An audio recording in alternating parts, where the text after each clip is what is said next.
Good morning. Welcome to Community Voice. I'm your host, Keith Parris. Happy New Year in 2025. Now I got to get used to right dates. Hopefully, I'm still not stuck in 24 where I'm still, but Happy New Year. Happy New Year to you. Jermaine, I didn't know if I had your number or not. I would have. Yeah. Carvey, I know I don't have your number, man. I need your numbers, bro. Yeah, I gotta make sure that Yeah, give me your number. Happy New Year, brother. Yeah, same to Good you. to see you, man. I was dropping my godson off Tuesday, and I said, dude, have you heard of Carvey P? Yeah. He went to ML? I said, yeah. He said, yeah, I know who he is. You play football, right? I play basketball. Yeah, but he knew who you were, man.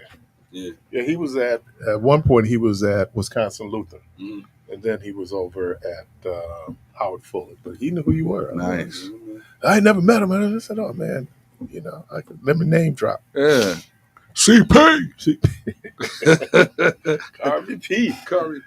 Yeah, man. So, again, Happy New Year to everyone. Boy. Gets crazy, don't it? It's one. Man, listen. I mean, are we talking about that night that it got crazy? We just talking about overall crazy. No, people run around here talking about they don't like cream of wheat. I'm like, man, what's wrong with these people, man? I probably never had cream. Listen, man, cream of wheat is the best. Man, get you some Jimmy Dean. I'll do cream of wheat before. Well, I haven't done cream of wheat, man, since my grandmother was living. But man, yeah, cream of wheat. I'm trying to tell people, man, cream of wheat. I'm gonna tell you what's awful. What's that? Oatmeal. What's awful? It's awful. Only thing, and it's funny. I always talk about how I don't eat cabbage, but I eat coleslaw. I don't eat oatmeal, but I'll eat an oatmeal cookie. But I hate oatmeal. I definitely would love an oatmeal cookie. I used to smash oatmeal cookies to the point that I ate them so much when I was in school. I just don't like the cookie version. But oatmeal to me, like we used to go get those packages. You know, they used to come in the box. They had brown sugar, they had apple cinnamon, strawberry. What was that?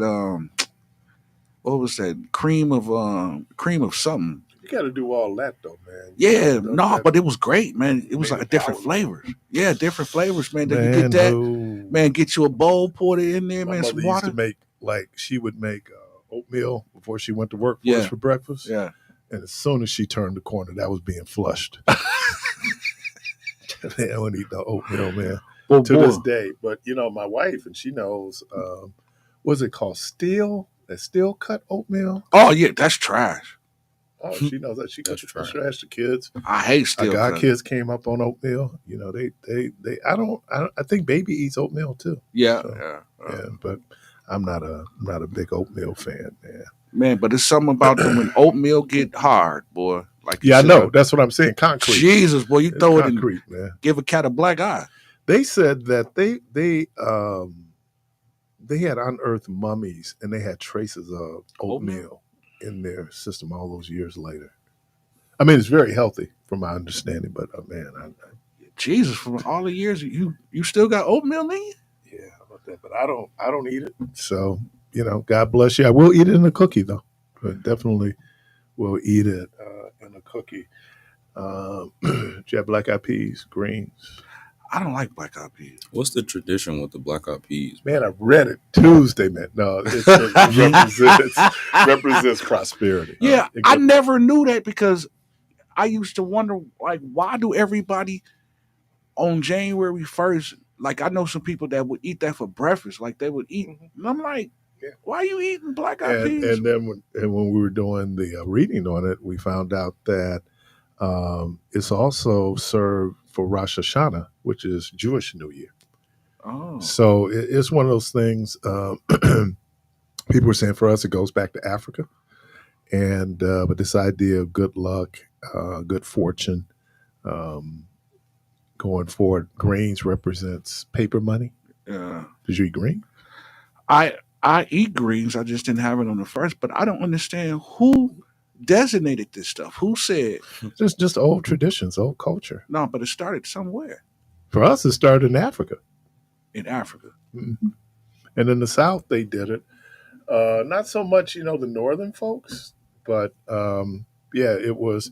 I didn't know until you become older. You do the program, and you have to look up stuff, and you realize like watch night. Oh You yeah, know, like a yeah. lot of us do watch night, and I didn't ever think about what watch night was until we lived like on 65th near Lisbon. Yeah, My wife said, "Don't tell our location because there's crazies out there." yeah. But we were going down Center Street, going to Metropolitan for a watch night, and we noticed that all the white churches they were dark, and we couldn't figure out. So finally looked it up and found out watch night was this was now. There's some who said that watch night started before 1862. Enslaved Africans went to church praying because in 1863, January 1st, the Emancipation Proclamation took place. Now, again, it freed enslaved people in Confederate states, Mm. but they were still enslaved. And so that's why people went to pray. Someone else also pointed out there was also it might be the last time those intact families might be together because they could be sold off at the beginning of the year. Oh. So that was the tradition. I know that there's one pastor here. She doesn't do it. She says that it is remnants of enslavement. We're no longer enslaved. It's turned into a whole lot of things, but many of the churches do it. Don't even know why they do it. They've just been doing it. It's the story that I heard Bishop Hines tell a few years ago. He said that a young lady was preparing a ham, and she cut the hams on the side and put it in the pot. And her daughter asked her, "Well, Mom, why are you cutting off the sides of the ham to put it in the pot?" She said, "I don't know. I think it makes it taste better." She said, "You need to ask your grandmother." And her grandmother was like, "Oh, I just, that's what my mama did. It makes it taste better. Cut it on the side." So they asked Big Mama. Big Mama said, "Well, I cut it so it would fit in the pot." So it was nothing what they thought. It had nothing to do, but we do these things, and we don't question why we do them. It's just part of the tradition. So when I hear people having all these so-called, I put in quotation, crazy watch night services, I mean, culturally, you don't even know why you do it, and you kind of do it, and we feel like we're obligated to do it. And then here's what's real interesting, because watch night used to be you at church at midnight. Mhm. But see, churches got old now, so they don't want to be out at midnight. Like again, me and my wife were under the weather, so at midnight I hear no gunshots because we were asleep. Man, And she asked me in the morning, "Did you hear any gunshots?" I was like, "I was knocked out." man. I mean, and that's another tradition that actually people brought from the South. They would fire guns. There are a lot of societies on New Year's, like fireworks, Yeah. they would shoot off guns. Yeah. Celebrating. That's what people did. Now, unfortunately, if you live in the city where you are compacted, like they said, what goes up must come down. They were interviewing this one brother over on 24th and Chambers. That dude was so funny. He said, "Yeah, man, you just know to hit the flow." Yeah. And he said, "But it looked like fireworks out there, because it's like, but I think it's a means of celebration. I don't know if you've ever seen where they show you clips of, man, bring up ISIS, but, they go and they take over a city. What do? They fire. Yeah. That's celebratory. Celebratory. Yeah. Right. But the problem is when you're in the city, we're so on top of each other, then things can happen. I heard Michelle mention that dudes shooting off fireworks and the house caught on fire. Yeah. But I remember those two dudes on the south side were setting off fireworks for the 4th and set the electric company building on fire. Yeah. Caught on the top of the building. So, but it's what people do. Like, I know. And then the interesting thing was they showed where the city was showing reports of shot fired. Yeah. They said it started at 11:54, and then the last call they got was like 12:12. And they had 60 rounds. Right, but think about it. It stopped at 12. They wasn't shooting all night. Yeah. But I think, and this is just an observation. We getting old, y'all. Man, because when you was in your 20s, you go where you went. Yeah. And you knew it could be some drama. Yeah. It was because one year I came home from college. wasn't New Year's. It was Christmas Eve, and we up in the after hours up at the upstairs. Mm. Yeah. So See, is it that we're getting old or that we're getting smarter? well, you should get smart as you get older. Yeah, I mean, wisdom should come. It should. It should. Yeah. Doesn't always come. Don't always come. And I also think too, man, somebody in the neighborhood, man, got a hold of some cannons, man. Like them cannons that be on them old ships that's shooting them big cannonballs. Because I don't know. I don't know what type of firing was going on that day, but it was like boom. Oh man. Boom, boom, boom, boom. We had and actually we got a card from our former next door neighbor, but that was the straw that broke the camel's back for them. One, they were concerned about their kids and where they're going to school, the school district they were going to school in. And it was, man, middle of the day, all of a sudden you hear, pow! I didn't realize that a semi-automatic was that loud. Oh, yeah. Man, it was like, yeah. And the kid is hanging out the window, just shooting up in the air. Now, part of me, you know, the guy, conspiracy with a Q, believes that some of these folks are plants, that they're there purposely to disrupt the community, you know, but it was just like random. Now, that house that they were shooting outside of, this is crazy. It had gotten firebombed maybe a year before that. Whoa. Yeah. So, because whatever that dude was doing up in there, and our neighborhood is quiet, man. I mean, it's like after 8:30, you know, you literally hearing crickets, right? Yeah. So, yeah, but I mean, I understand it's just a tradition that people do. So did you get to church? Of course, I went to church, man. What time y'all was done? Actually, we was done at 9. And this is, and I wanted to speak on that because I remember one year, you know, getting out at 12, sometimes 1 o'clock heading home. You know, it's people that's shooting and, you know. Headed home? Well, yeah. This time, yeah, I went home, Jack. I got out the way. I mean, I stayed Sunday, clean out when the way. y'all leave here, go home. Go home. Because people, man, you get like 12:02. Yeah. You know, you head to the spot. And I'm going to tell you something, Keith. I said to myself, because I called myself one year, you know, trying to party and bring in the new year, hanging out and, you know, with the bottles and the Moet and, you know, just being like everybody else. Keith, that was one of the worst years of my life. After all of the years of me, you know, I thanking God for keeping me and sparing me from one year to the other, I decided I wanted to go out and just hang and party.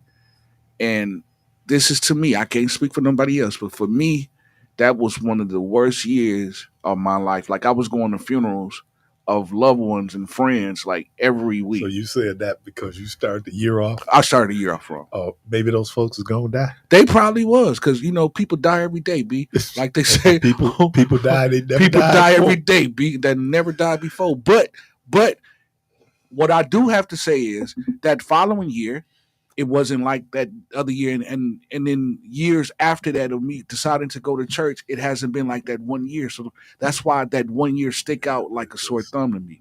I mean, that's great. If you people say I want to be in church on my knees when the New Year's come. Yeah.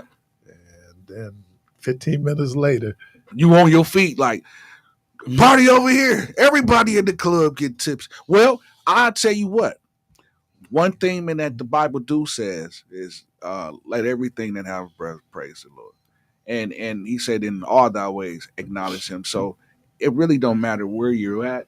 You know, just acknowledging God and, you know, things like that. But I just believe, and this is just me, I believe that God gives us a certain amount of mercy and grace. But can we? What's wrong with enjoying life? And I mean, you know, I was listening to, I guess, this one particular church, which is set off all kind of controversy. Like they say, any attention is good attention. If you think that's going to stop people from going over that way, you just probably increase the number of people that's going that way. Yeah. But, you know, for me, man, I believe that if you celebrate, celebrate.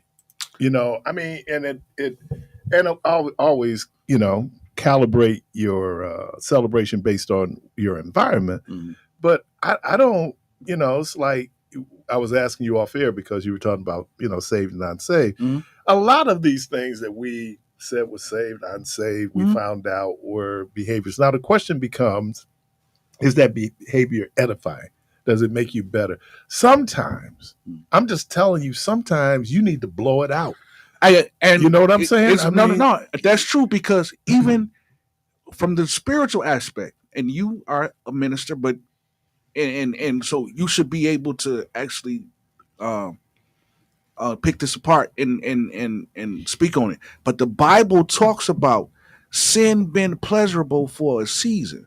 So, Okay, but then here we well, hold get on, wait, what's sin? hold on. There's a lot of people that, again, um, that says, okay, well, you know, it wasn't fun, and I didn't do that, and do this and this and this and that, which the Bible even calls it, says it's pleasurable for a season, because it is, because you are doing what your flesh want to do, whatever your flesh want and to do. I always ask that question sometimes, if you think it's wrong, if Mhm. the individual thinks it's wrong, why do you do it?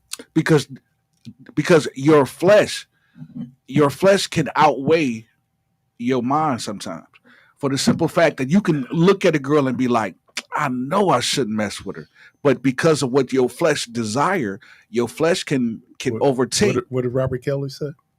My mind's telling me no, but so that's a prime example. It's telling me yes. You know, I think it is.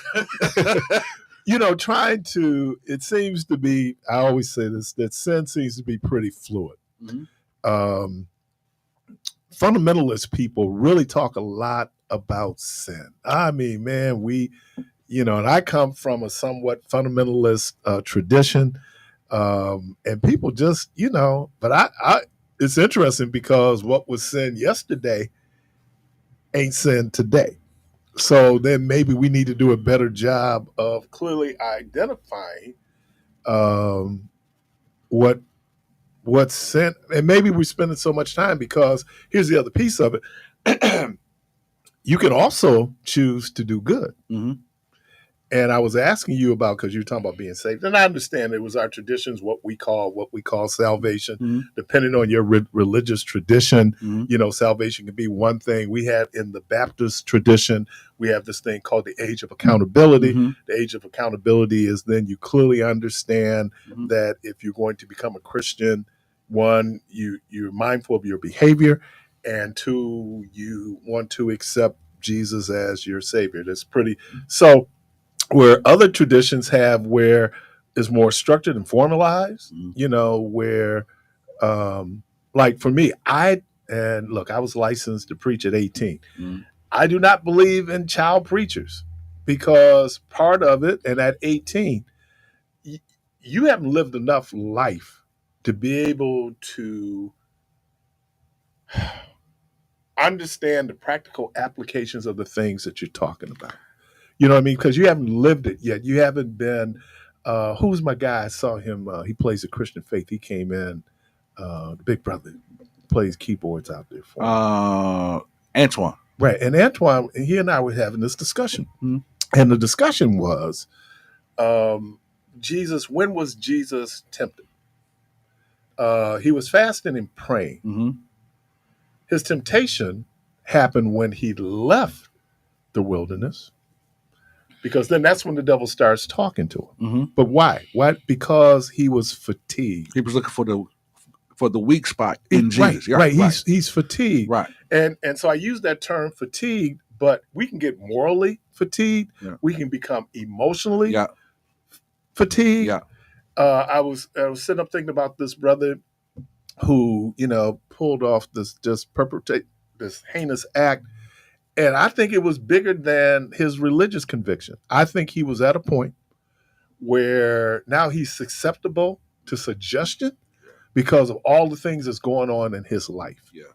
You know, they tell you, man, when you're grieving, try not to make decisions because you're going to make bad decisions because you're For temporary fatigued. fillers, yeah. Right. You're fatigued. And so how do we get to the point that we understand? Because that's when you're fatigued.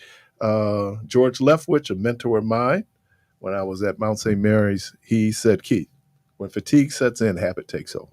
Oh, that's true. Yeah. And so a lot of times how we cope. I don't know if anybody watched the Luther. CNN. Yeah. I missed that. Oh my I heard God. It was good. I heard it was good. It was man. incredible. And here you have this idea of what you do. How do you cope? We get back, talk a little bit about that.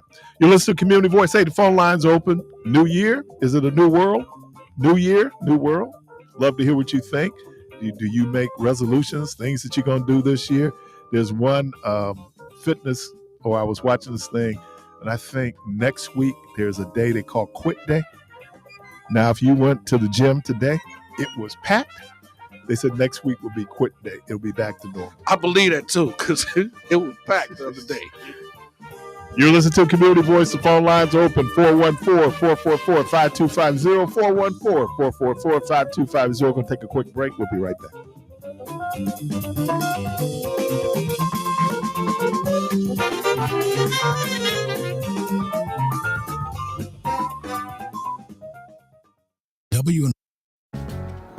The holidays.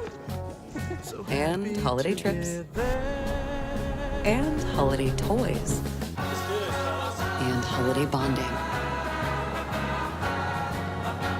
And it all comes together in a Chevrolet. Find your red tag. Get 1.9% financing on all 2024 Silverado 1500 pickups. Plus, get $3,750 total value on this Silverado when you trade in an eligible vehicle. Chevrolet. Together.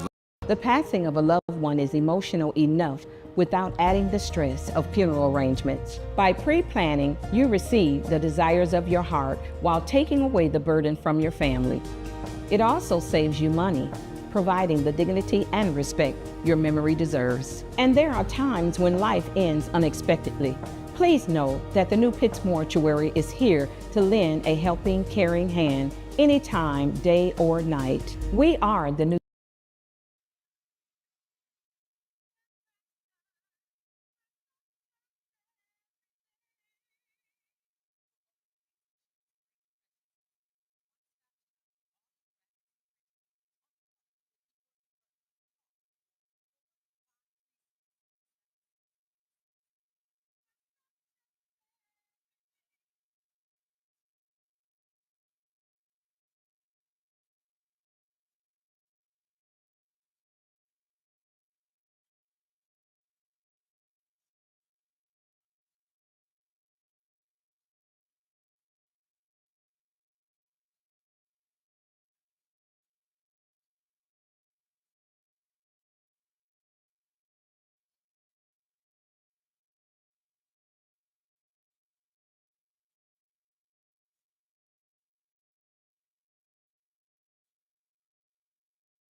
Phone lines open, 414-444-5250, 414-444-5250. Just love to hear what you think in terms of what we can look forward to in 2025 after coming off of 2024.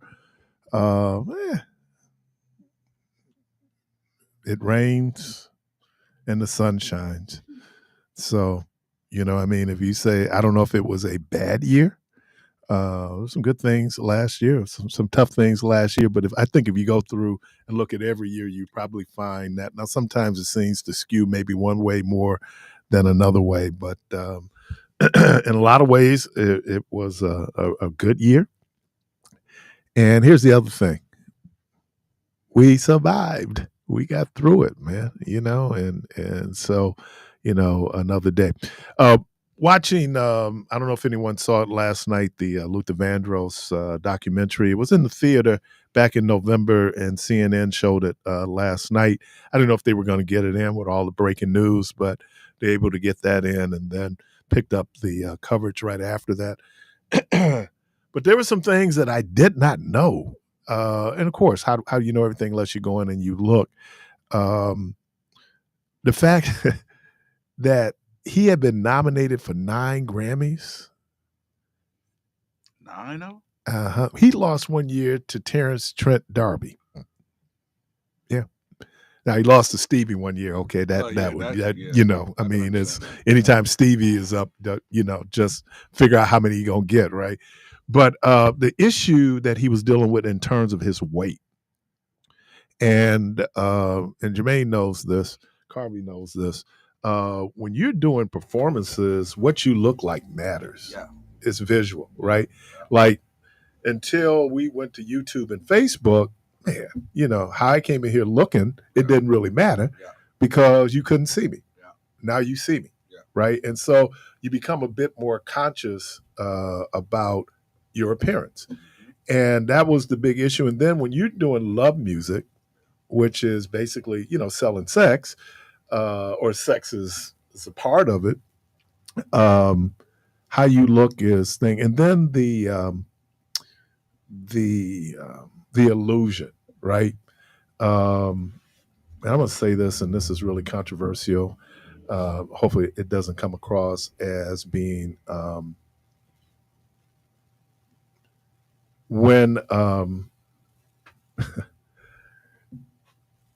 it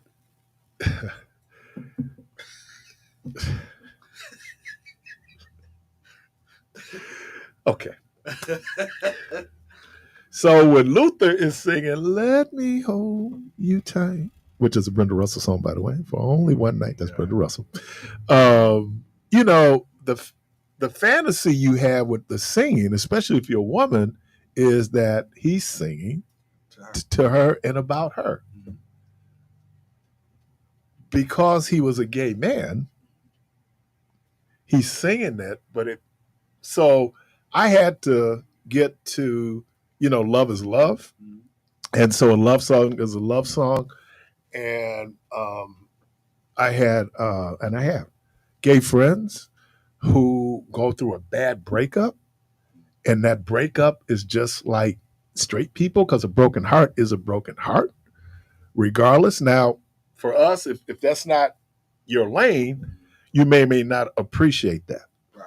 If you just step back for a minute and just talk about, because I always say this, theoretically, you say, should you be able to love who you ever want to love? Yeah. What the problem what we attach primarily to homosexuality is the sex. We don't get to how people are having sex. That's where we tripping. We're not tripping that people can fall in love. I mean, and that's a hard one because now we're talking science, we're talking biology, we're also talking Bible, what the Bible says, and many of us. And then we got other things going on. We got this idea, especially for men, this idea our masculinity is rather fragile. So anything that appears to threaten our masculinity, we will have a very violent reaction to that, because all human beings are insecure in one way or the other, right? It could be a whole lot of different things. But especially for black men, it's this idea that, look, and I heard this gay brother say this. He said, so let me get this straight. I'm a black man, and all the things, the negatives that go with being a black man living in America. and then I choose to be gay. So all the things that go with being gay in America, some would be black and gay in America, or black and gay in Uganda, okay, where they have laws and they have capital punishment, right? So what I got was from Luther, who understood, and at the end of it, they're having a conversation. I'm trying to think. It's Patti LaBelle. So Patti LaBelle, who knows him, obviously knew what his sexuality was, right? And she was saying, but he said a couple of things. One, he was worried about his mom if he came out, and two, the whole idea, the illusion that people have. So when Luther gets up and he sings, and he's singing, it. So it gets down to how do we this idea of who we love. And that was tough for him. But then he talks about his struggle for food. I didn't realize, dude said when he got up in the morning, he thought about food. He thought about food all day, and then he would do these extreme weight loss, because one point he lost 120 pounds, and people thought he was sick. Yeah. And he was so obsessed. And I think, and he didn't tell it in the documentary, but I think one of the times he gained weight back was he was at something. And, either recording studio or he was doing something before a show. And as you know, they set out food. And he said, oh, I'll just eat this bagel. And he said, I was back on it. So we don't talk about how people have food addictions, right? We talk about alcohol. We talk about gambling. We talk about smoking. We talk about drugs. But we never talk about food, which is probably one of the more common addictions. There were people, let's get back to being saved. There were people who gave up smoking. They gave up drinking, right? They gave up drugs, and they picked up the fork. Yeah, and the damage that the fork did in terms of now you're dealing with issues of diabetes, you're dealing with issues of hypertension. And so we look to substitute. I don't know how we get to a point of spiritual balance where I'm working through what I'm working through. And I know how insecurity can overwhelm you, man. Look, I have been there, done that, know what that is. And you try to figure out, how do I face my insecurities? How do I face my sense of inadequacies? Right. And we'll do a lot of different things. You got folks, you were talking about people in church who were saved, and you had people who looked saved, acted saved. Right. When the music started, they was out there doing the steps. That, this whole idea that you could have a religious conversion. Conversion has to be spiritual. Conversion has to be intellectual. Conversion is how I see myself and how I view myself. If a lot of times we don't really think that we're attractive. Yeah. We do a whole lot to kind of cover up kind of where we are. And I put that's a collective. That's a we. That's a universal. Yeah. Everybody got something that they are or have struggled with. Yeah, that's true, man. When Daryl Coley, didn't he have a song, Silent Scream? Silent Scream, yeah. He did. And talk about the pain that people are experiencing. Yeah. And now then it comes to this question then who becomes a source of healing? Mm-hmm. Who provides you with that? And I think in some ways we gave people placebo when we should have been giving them real medicine. Yeah. Where... And, because you would hear these things and people thought, well, as long as I look religious, nobody knows until you go to the crib. And then you suffering, man. It's just like the pain. And then it comes out. Little things will come out. Like, for example, I think Christianity talks about how we should comport ourselves with each other. How do we live with each other? Mm-hmm. We justify aberrant behavior, there's a big word, and say, here's a lie, and it's from the straight pits of hell. I love the sinner. I hate the sin. What are you talking about? Whoa. What, that is ridiculous. No. Do you hate your sin? No. Wait. Now, that right there is a true statement, because you can look at a person, say you have a loved one, right? And your loved one is strung out on drugs. You can say, I love the person, but I hate what you do. I don't like what you do. But is an addiction a sin? An addiction Yeah, is just it is. okay. So then those people who are addicted to food, are they sinning? And do we get up and talk about people who might be addicted to food and call them sinners? Well, do the Bible call gluttony a sin? I don't know if gluttony. No. Do the Bible call gluttony a sin? No, I think you talk about the 7 deadly sins. No, sin is sin. No, wait a minute. No, I'm telling you where it came from. The root of it is those 7 deadly sins: sloth, gluttony, those things. They may or may not. They're probably based on some theory from the Bible, but specifically that is not outlined in the Bible. Like, for example, we might call it greed. Oh, they just greedy. My mother, now this is one of the deadly sins my mother couldn't stand. Gluttony. Oh, my mother could stand gluttony. Eating for nothing. Man, she would. We go to like Jermaine, right? I was having a birthday party. I'm 8 years old. You laid it out. Your mama laid it out. Y'all got hot dogs. Y'all got sloppy joes, chips, ribs. Just laid it out. Nice cake. The Parris kids over there, everybody eating but the Parris kids. You know why? Because the Parris kids got fed before they got there, because my mama said, you ain't going to embarrass me acting like you don't eat at home.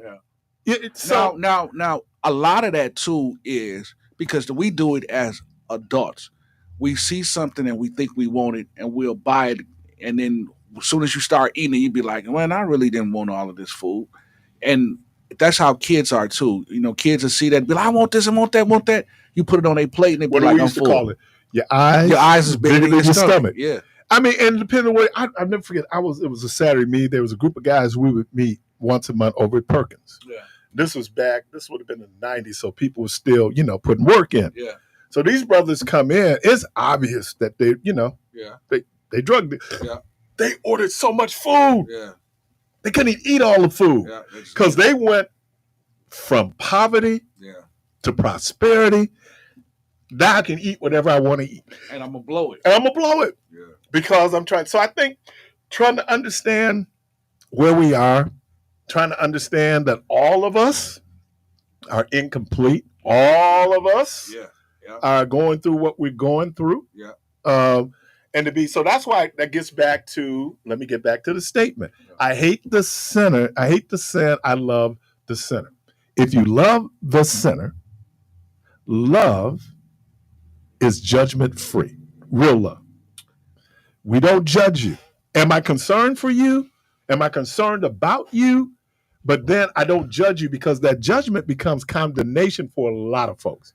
But is it judging though? Yeah, it is. Wait, okay, so if I say I don't like your shirt, is that me judging you? No, that's a provocation. That's a whole. No, but it's the same difference, though, Keith. It's a provocation, dude. We're gonna move, man. You talking about my shirt, man? I put together, putting this together. But I'm saying it's the same difference. No, it isn't. How come? Your boy. And I know you got a dude as your ride or die. Yeah. You know, this is, excuse, I can use it first day. This is my nigga. Yeah. You know, you got folks that ride die. Yeah. Why do y'all have that relationship? Because you don't judge each other. It ain't even you can take your deepest secret to your boy and it's safe with them. He ain't gonna judge you, going like, dude, you all jacked up. Because when we love somebody, it is very different than somebody else where we just kind of, that's why Jesus said, be careful of your judgment, because there's things that you don't know that led to behavior in the first place. Okay, so let me ask you this. And I'm glad that we're talking about this, because it'll help me get understanding. We on the couch. Oh, we're on the couch on the morning bench. We're on the couch. Well, we're actually on the chair right now. We're on the chair right now. So we either going to go to the morning bench or we're going to go to the couch. Either way, we going somewhere. We're in the comfortable chair right now. All right. So my thing is this. If I say to you, if you say to me that 2 + 2 is 6, and I say 2 + 2 is 4, you're wrong. 2 + 2 is 4. Is that me judging you, or is that me correcting you? That's an error. Well, is it me judging or is No, it me correcting? You correct it. Okay. So here, but let me give you where the judgment is. Okay. You going to hell. Now that part, not right, because now you're the worst human being. Yeah. Now that's agree. where the judgment creeps in. Yeah. So I can come in and correct error. Yeah. Is when I begin to condemn you and put you in places that exactly. I totally agree with you. Yes, sir. That is like your enemy. Yeah. Now, for me and my shortcomings, I want New Testament forgiveness. Yeah. I want grace. Yeah. Yeah. If I don't like you, I want Old Testament judgment. Yeah. See, but you know what? See, and this is where people go wrong at a lot. They say, okay, well, I don't like you, which is fine. The commandment was not for you to like me. You might have good reason not to like me. Yeah, I mean, I might have walked up and slapped you or jumped over the counter. I said that sometimes your enemy is right. Yeah. I totally agree. But the commandment was to love. Yeah. So I don't have condition, without condition, without judgment, without condemnation. Yeah. Now, where people get it twisted at is, again, if I correct you, now you're looking at me like I'm judging you. How you correct me? You say how? Yeah, it's how you correct me. Yeah. I totally agree. Like I said, your boy is going to talk to you in such a way because, hey, I love you. Yeah. Right? That's true. And I see your humanity. So no, I mean, I think it's a hard one because, and the other thing is, and this is why soap operas are so popular, or Jerry Springer is so popular, because you look and say, this, Michelle's more jacked up than me. Which is true. Is this on camera? And I feel good because she's more jacked up than I am. More jacked up than I am.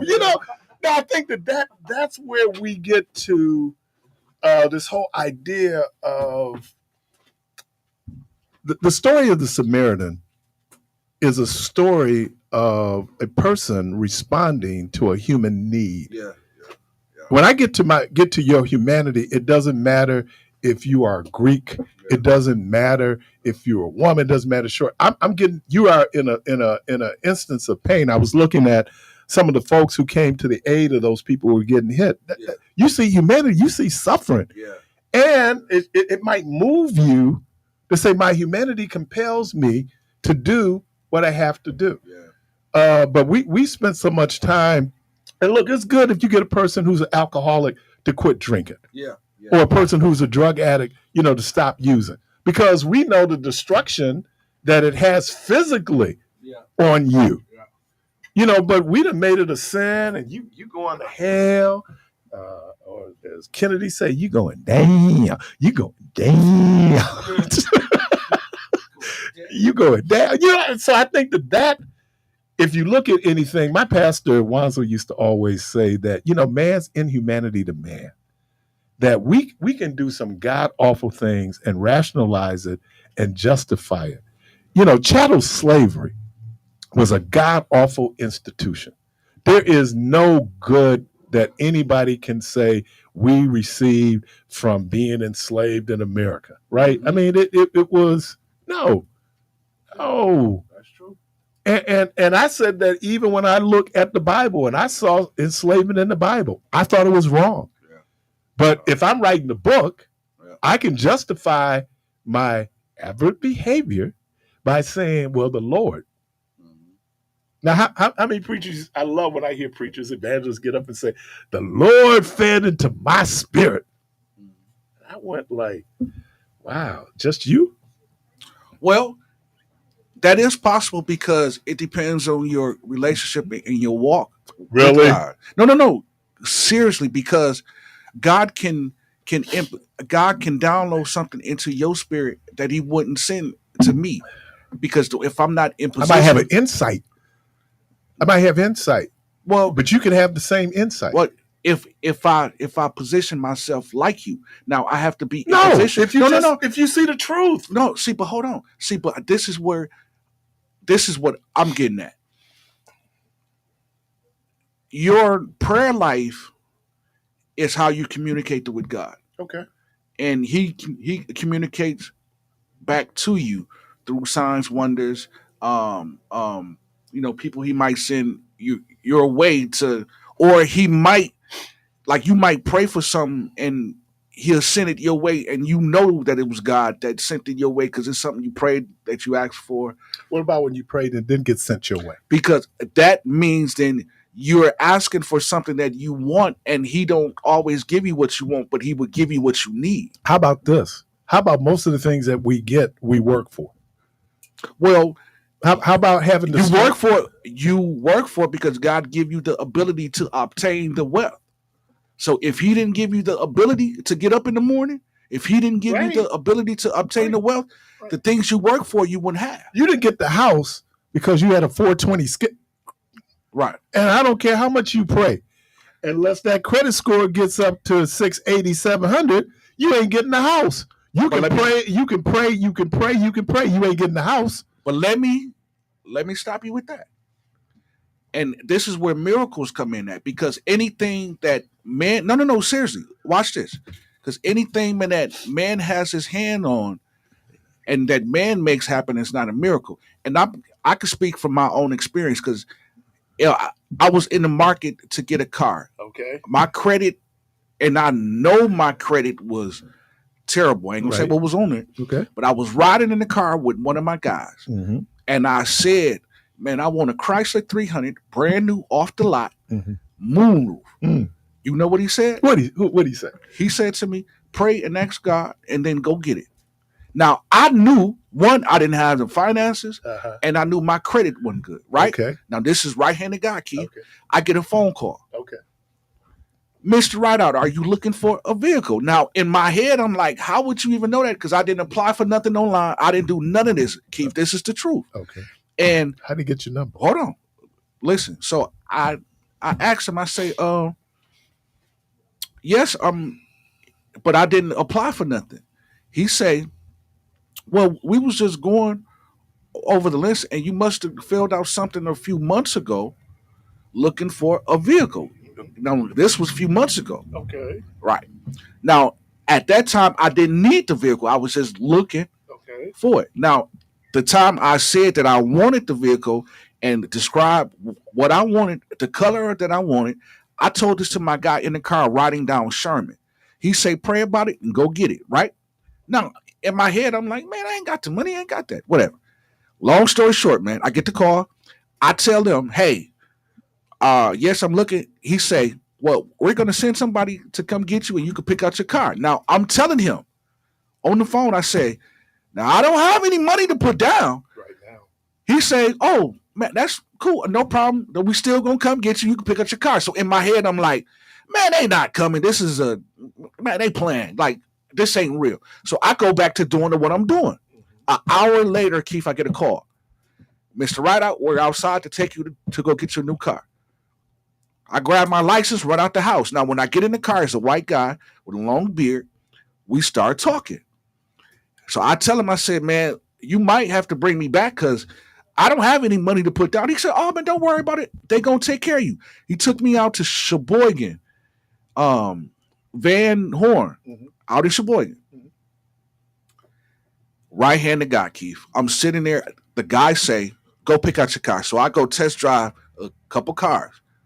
Come back. I said, I don't see nothing I want. He said, hold on. Something just came in. You know what that was? That's the Chrysler 300. Chrysler 300 blue with a moon roof, brand new off the lot. Guess what happened? This is right-handed guy, Keith. He walked back in the back. He asked me, he said, well, do you have anything to put down? I said, man, I told you I ain't got nothing to put down. He said, hold on one second. Went back to the back, came back with this piece of paper. Say, here, sign this, sign this, sign this. Follow me. He took me to the garage, stood me by the door, pulled out a Polaroid camera, took the picture, threw the keys to me and said, Mr. Rideout, here's your car. Drive off. You got 4 months. Man, we're paying your car note and your insurance for 4 months. I picked up the car in September. Didn't have to make a payment until that January. What's the interest rate?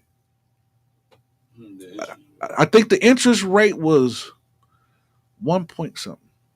think you 1.7. You put no money down. No. This is right-handed guy. I call my guy right now because he went what with happens me. is It was 1 point something, and I paid that car when off. my goddaughter was out looking for a car. And again, this is why the Bible tells us don't be anxious. Yeah. Take your time. Yeah. Right? Yeah. And so I think it was like an Impala or something. Mm-hmm. And, and then she came in and Rhonda looked at it. So, they're charging you 21% interest, right? So she would never pay the car off. Exactly. So then she said, just be a little patient. Mm-hmm. You're going to be all right. So I think she waited. I don't know if she waited a couple of months. And then she was able to get it because she was able to save a little bit more for the down payment. Well, and she then got it. I think she ended up paying about 6%. Because she waited. Yeah. Because what happens is that a lot of times people going to gotta have it. You were talking about the gotta have it. Yeah. I have learned, man, take a breath. Yeah. Take a breath. My Rhonda was in Miami and she was talking about the mall. No, she was in Houston. Yeah. She said, we saw your store. I said, oh, what store was that? She said, All Saints. And I said, yeah. And I had bought, first time I ever got anything from All Saints, we were in Miami. And so it just, oh man, this is an interesting story. So I was oh man, they had these shoes. I'll never forget the shoes. That's what caught my attention. So I'm in the store and I'm looking at the price of that sweater and I'm going, nah. So I walk out the store. Then I walk back in and go, okay, if we go. I just think that we get taken up. This is part of the financial crisis we had back in 2008. There were people who wanted houses. They were putting people in houses that they could not afford. And what do you mean? Now, oh, you got the house? As a matter of fact, don't even put anything down. You good. Just, and then you get something that I didn't know anything about called the balloon payment. Oh, yeah. You know what I'm saying? So when ain't no free lunches in America. Yeah. I'm just saying, man, you pay for it. But if you're in a better position, and if I can learn to be more disciplined in my spending, because sometimes it's just we'll buy stuff because we like the rush we get from the ability to be able to buy something. And that's an addiction. You know what I mean? It's just something that makes you, man, like you put something on, you be going like, oh man, that is styles. I'm kind of all over the page here. I did, Rhonda and I were under the weather, so we didn't go out on New Year's Eve. So I watched Christian Faith's service. Yeah. And they had Jonathan Slocum there. Really?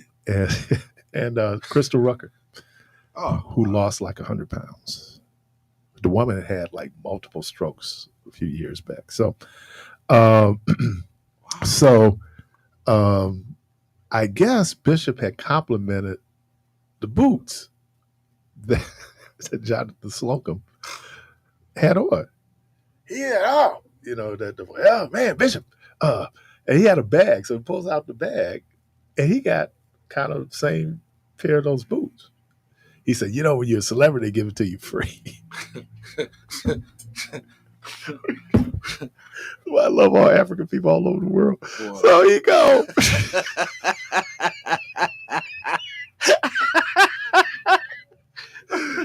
He said, Bishop, you a 9.5, right? Oh. Bishop, yeah. He said, yeah. Well, these are like 11, 13s.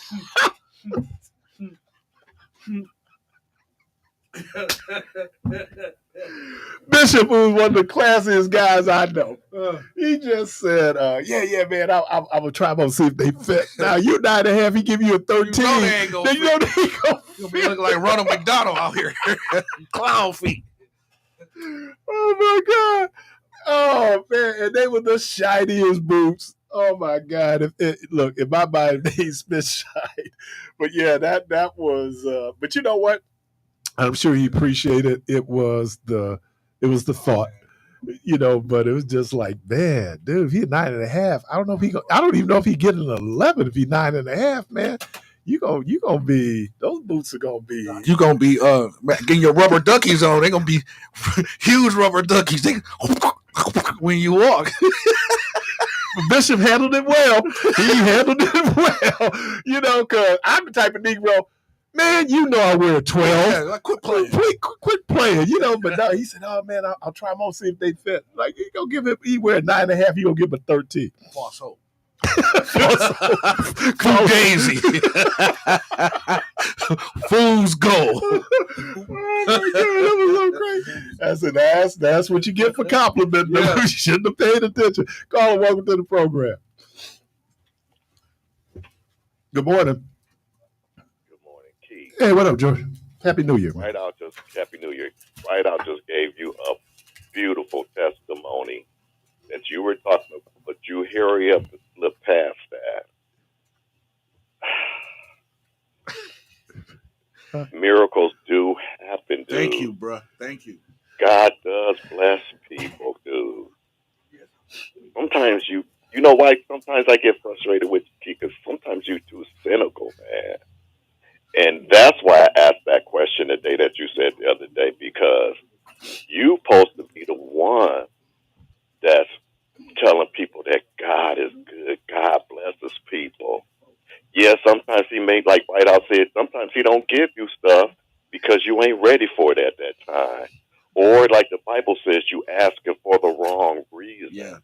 But God does bless, man. I've seen it. George, you said two different things.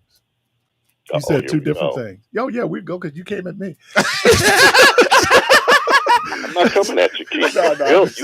I'm just saying, is there a difference between a blessing and a miracle? What's the difference, Keith? I mean, if it's good, it's good. God No. Whether it's a I'm asking you, or is there a miracle, difference Keith. between But a you blessing? You be trying to do that. How do I want to put it without saying I'm coming at you? I'm trying to put the right words. You're playing devil's advocate. I'm playing devil's advocate. There you go. And to me, especially a man of cloth, why are you even doing that? You should say, yes, George, he does. But you want to say, well, is there a difference? What's the difference? No, I'm just a little bit more circumspect in what I call miracles. Or miracle, it's either way is good. Well, wait a minute. No one was arguing it wasn't good. The question is there a difference between a blessing and a miracle? I'm not even going to get into that, man. Now, a miracle would certainly be a blessing. Well. That's the whole point I'm talking about. You trying to play this devil advocate stuff when it just should be, man, what a great testimony. Yeah. And if God can do it for you, what do we say? God can do it for you. God can do it for me. That's the whole point. But I think that's a superstition, George. I'm gonna be real controversial on this one. That's a superstition. Well, see, I'm gonna say this, George. So I'm gonna say this: a miracle is something that that you had nothing to do with. Nobody human had anything to do with it. So that's almost like in my case. Now, and I'm not saying that my credit was this low, but it wasn't high enough for me to get a brand new car off the lot with no money down. And that car was $33,000 brand new off the lot. So what did you pay for the car? Eventually I paid for the car, but it was a miracle for me to get the car how I got the car. Because if I would have went there under any other circumstances, I know I would have been turned down because of I had no money to put down on the $30-something thousand car that I drove off the lot without putting any money down for any payments, any car insurance, and I was free of paying a car note for 4 months. So that had to be a God thing because this don't happen every day with everybody else. Let me say this. Sometimes we can be so educated with all this schooling and stuff that we forget the minor things that God said. What did they say about Peter and them? They said, I know you a follower of Jesus because why? Those weren't educated guys, but sometimes like the Pharisees and stuff like that, sometimes we can be so educated that we forget, and sometimes that's the way I feel. Like all that book stuff sometimes. So do you subscribe to the name it, claim it? Well, yeah. Sometimes. Yep. Because so it just depends, Keith. Because it didn't happen for you, don't mean it can't happen for that other person. Oh, that's the problem. No. I'm hating. No. I think he's saying because since you couldn't see it or you didn't see it happen, that you can't believe or you don't think that it's a miracle. But the reason why I'm saying that it's a God thing is because prior to me going out to Van Horn and Sheboygan, I was in the car riding down Sherman and said to my guy, I want a brand new, I told him the color, blue 300 Chrysler with a moonroof before I even seen one on the lot. This is what I said to him riding in the car. Because my car at that time, I had a Burgundy Intrepid and my engine just went out. So I said to him riding in the car, I'll never forget it. Man, I want a brand new 300 off the lot. I want it to be blue with a moonroof. He looked at me in the car and said, pray on it and go get it. This is right-handed God. And that exact car that I had, that car that I had a 300 Chrysler. It was a 2012, brand new off the lot, blue moonroof. And I didn't have to make a payment for 4 months. No money down, no nothing. They threw me the keys. Yes. So what do you Yes, call I that? had bad credit. If you had to call This that is key, right-handed what would you call God. that key? I What had would you call bad that key? credit. Like my credit was terrible. And would you I knew call that that? if I would have walked in to get it on my own, I would have got denied because I ain't gonna say on the air what my credit was, but I'm gonna tell y'all, no, seriously. And I don't care because we can say it wasn't very wasn't man. Would and that this is the describe it? It honest wasn't God very truth. high. It wasn't close to being very high. That's all I call it. So that's how God I is in the know blessing business. that it's That don't a mean it's gonna miracle happen thing. for This is everybody. right-handed God. It's right-handed God. Now, here's this. Informally, English speakers often use the word Hey, y'all miracle take to it. characterize any beneficial event that is statistically unlikely but not contrary to the laws of nature, such as surviving a natural disaster or simply wonderful occurrence, regardless of likelihood, the miracle of childbirth. Thank you for calling next 60 questions. I'm sorry. I saw your keys. No, I'm just saying, it's so many things. And I ain't taking away from the whole God piece. I'm just not. But it's so many things. Like I remember, and I'm trying to remember the time frame. Because it was when gas was super, super high.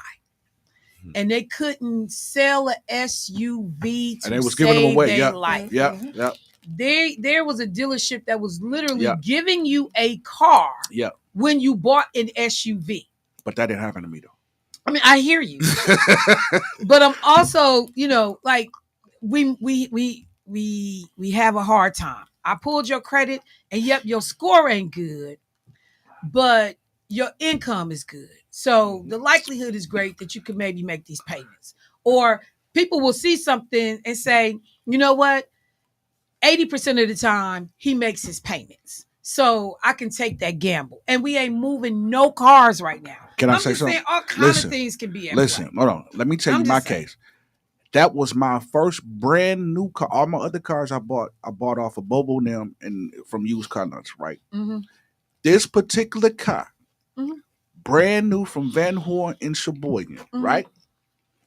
At that time, like I said, I wasn't working a 9 to 5. I'm doing music, so I had no paper trail. But he ain't giving you that car. He need to make money. Hold on, wait. He's still in the business of making money. A motivated seller get you, will let you. You can be an entrepreneur and still get a car. They're not gonna give you a brand new $30-something thousand car. Yes, they can. Depends on the market. Yes, they can. Come on, man. Let me tell you something. You can get a used car that costs more than a brand new car, depending on the type of car that you buy. Depending on your credit.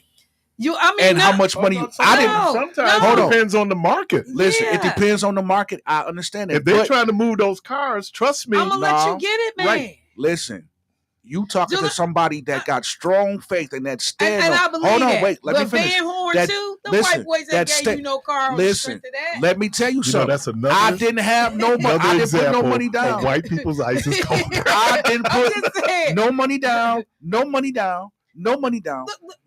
Hold on. Listen. Not a lick of insurance. I ain't put no money down on my card either. Wait, listen. Depending on your credit, you ain't got to put money depending down. on your credit. But I'm telling you, my credit was past bad.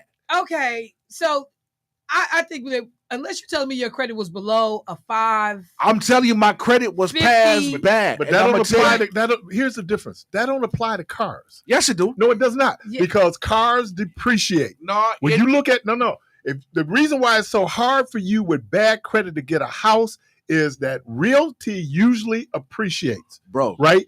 But a car, when you drive that car off the lot, what It does it drop starts a grand? appreciating. But listen, but they can you have always to come put some and money snatch the down. car. Yeah. You have to put some money down. No, you don't. No, you don't. No, If you your don't. credit is good, No, you don't. It So you depends on- wait, hold on. Because So you said dealerships, every dealership gets to call their own shots, bro. Right. It's not universal. Listen. What I can do at Van Horn, I may not be able to do at Rose. no, check this out. or another place. This is driven by the individuals own those Demand. lots. I get it. Man. I was just at the Benz Individuals dealership, right? own those lots. I was just at the Benz dealership, yes. right? So I'm sitting there talking to the guy, and I'm thinking about trading in the Benz that I got Yeah. to get a different Benz, right? Right. So he was like, well, we have to pull your credit and see what we can do. Now, I'm thinking in my head, do I want to do this? Because I already got a car that's paid for it, that I'm not making a note. So do I want to jump in and get a note right now? So I'm thinking about that. But the thing that caught me is we got to pull your credit. Okay, get it. Now, even from the used car lots that I went to, they was pulling your credit. But they don't have to. But they do. They don't. they you don't. know. But they You do pull it. control No, that. I get it, but I'm saying, but they do pull it. They don't have to, but they do pull it. But you in can this make sure particular you case, tell them, like I said, when I had to tell them, do not run my credit because I'm coming in here with my own I finance. got you. But in this particular case, I didn't have And my then you own take a ding finance. Right. because they ran your Yeah, credit. they ran it. Anyway. Listen, I'm talking to two devils right here on the other Yeah, side of me. this ain't devils. I'm talking to, I'm just calling saying, y'all devils with a blessed whatever. oil. let me ask you a question. So Debo, give me the oil. we was trying to sell my mom's car, okay? And this is during COVID, doing the whole thing. So used cars are like gold. Right. You got used cars, man. People were sending you cards asking to buy your used car. Right. So I went to a couple local dealerships, and they said, well, we can only give you, I think they were looking like giving us $4,000 or something like that. I'm going like, no, I don't. Because she drove a Honda, right? No, it was Does she have a Toyota or something? it was a little, Lexus? no, it wasn't just a little, car my mama could drive, Yeah, but I remember seeing your mama car outside of GLB. Like, she had a nice car. Yeah, but this little car, that was Oh, after. okay, So that was- this little okay. car. So mom had decided to stop driving, sell Okay. the car. So I'm not even going to tell you about marketplace and how Right. people trying to rip you off and the whole Right. thing. So we go to, I think it's Russell. Okay. She had a Kia. Okay. So, was it a Kia? Could have been. Anyway, we go to Russell. Dude is go to other local dealerships. So finally we go like, look, let's just go to CarMax. And we'll go to CarMax and we'll take the 4,500. We get to CarMax. And so the dude go in the back and, so we figure 4,500, that car's paid for it. No problem. Go in the back, dude come back and he goes, I don't want you all to be upset. He said, but when we look at the car was in great condition. The only problem with the car was mom had backed in and did a little dent, not a dent, broke the tail light. Mhm. That little, it wasn't even the tail light, it was that little light there. Okay. What's going to cost them to fix that? 72 cents? So she didn't have to do anything. We had the car cleaned, the car's, dude, he said, you know what? We're looking at it and all we can do is like 6,500. I'm going where they want. Going to give us 4,500 Right. at the local. Now at first you go, oh, look at guy. No, look at CarMax, who has this ability to say, you know what, like Russ Darrow, their profit margin is very different than CarMax because Right. CarMax is national. And the car was in great shape. They knew the car was in great shape, right? And so I'm looking at the Kelly Blue Book on this car. Right. Like, what is you talking to? And because this other part, and why I say sometimes, because I see people riding around with stuff on their license plates. Won't he do it? God did it. Your God gave it to me. And I'll be like, let me help you out. Until you get the car note. Well, but the That other thing first is, payment. let me help you out. If you went to that dealership and didn't have a job and didn't have a way to pay for that car and didn't have Hold on, wait a minute. One other thing. And you weren't white. yeah, didn't have no resources and no credit, you wasn't getting that car. I got it. But you had a job. No. You had I didn't. income. No. You had income. Listen. I was hustling. But you still had income. I didn't have a paper trail. What was the paperwork you were filling out? I didn't have. Listen. But you told them something. No. I'm finna tell you exactly what I told them. They asked me, "Are you working?"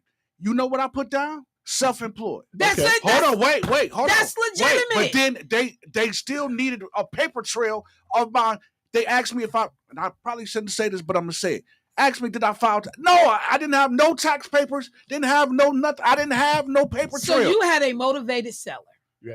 A motivated seller. You had a motivated seller. They're trying to move that car, You man. had a motivated seller, bro. I'm telling you. So you mean to tell me I had a motivated seller that gave me a $30-some thousand car to He drive? didn't give you the car. Wait, He didn't give you the car. listen. To drive off the lot for 4 months. There was 4 months with no payment. They made the payment. Let me be clear.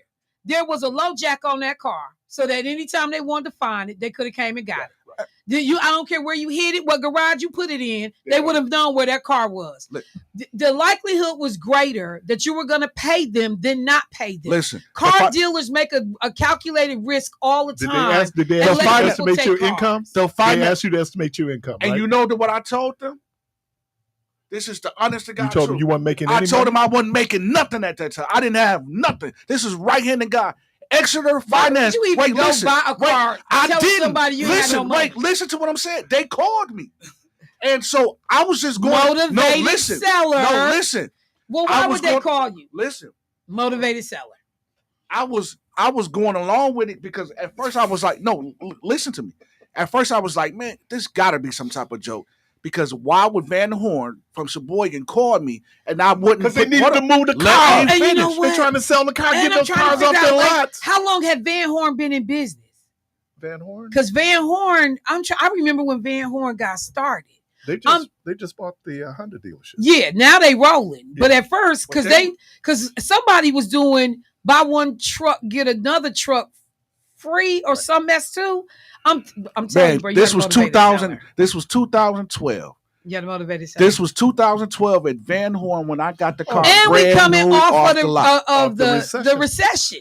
So listen, they wasn't moving them cars. Y'all can say what y'all want to, but ain't nobody going to the dealership with the credit that I had. You are. With the credit that I had. You know what? You know how I know? You know how I know? How? All you got to do is take your butt down south. They sell cars like that every day. We talking about up here. I got a call. Up here too. Hold on. I got a call. But you said ain't nobody going to do it. They do it down south all the time. What I'm saying is, them Negroes don't be having a pot. So you mean to tell me? You mean to tell me you can go get a brand new, brand new spanking $30-some thousand car? But it's the same exact car that. Hold up, wait a minute. This is the same. Jim. But this is the same. Jim will put you in a car. Jim will put you in a car. Jim won in the car with me and my guy when I said exactly the type of car that I wanted. None of these people. I can come get my car back anytime. I hear you. Van Horn. It's not a risk. Van Horn wasn't riding in the Regal with me. That's what Mel Van Horn. Van Horn wasn't riding in the Regal when I said to my guy the exact car that I got. No. With the same exact car. Blue, 300, brand new. This is all four. But those cars existed. It wasn't like it didn't exist. You said something that's key here. What'd they say? Somebody said, yes, Keith plays devil advocate and man in the middle. I got a new word. In other words, he likes playing games all the time. I don't even know what that means. I don't either. Man in the middle. The man in the middle is like, but you filled out a paper when you didn't need the car. No. Wait, listen. No, I said. Wait, no, I said I was on the internet. And I was looking at vehicles because I had an Intrepid. Okay. So I wasn't even looking at Keith Van Horn. I wasn't looking at none of that. But what I'm saying is, put your name out? Hold on. I hear exactly what y'all saying. But what I didn't put out there is that I wanted a Chrysler 300, brand new. But they exist. Let me finish. Chrysler, brand new. You listen to what I'm saying. Was never made. No. This is the exact car that I said. This is the same exact car. Hold on. Wait. Listen. This is the same exact car that I said that I wanted. That I got brand spanking new with no money down, credit one worthy enough, and this the same exact thing that I said. So you can spin it however you want to spin it. But one thing about me, I'm like a tree that's rooted. So you can't move me because I've been there. So let's you get can't the caller. move. Let's get the call. I think Caller, welcome to the program. You can't move me. What's up, man? Happy New Year. Keith, you so stupid. Yeah, happy New Year to you So too. stupid. What's happening, Okay, man? can you hear me? Yes. Okay, y'all kind of got off the subject of is there a difference between a miracle and a blessing? Okay. There is. The blessing is like when you pray to God knows what you want. Through time and patient waiting, who will receive it. But a miracle is the same, but it has a higher plane to that. It's like a miracle is unexpected. You go in with the idea, you go say like, I want this here, and then you go back and say, it may happen, it may not. And then through time, it happens. It's like God has that particular blessing because you use specification of it that he blessed you with it. It's like it's unexpected blessing, like God has a blessing with your name on it. So to me, I'm going to be speculating, but that's what I think. So it's a difference on that aspect. So it's a difference between a blessing and a miracle. So I might be wrong, but. All right. Appreciate you. Mm-hmm. Caller, welcome to the program, and thank you for your patience. Happy New Year. Yeah, that's okay. I have to read on this because this is a good one. Listen, now George said something that made a lot of sense because they both were good. You said blessing and a miracle. Now, first of all, I want to get something established. A miracle is something when God, there's no divine intervention. That's not a miracle. When there's divine intervention, then you know that there's got to be another force working. First of all, I want to establish something. Do you believe in miracles, Keith? I use the word again. I'm circumspect to what I call miracles. I don't everything. Michelle is in there. Do you believe in miracles, Michelle? Yeah. Okay, you believe in miracles.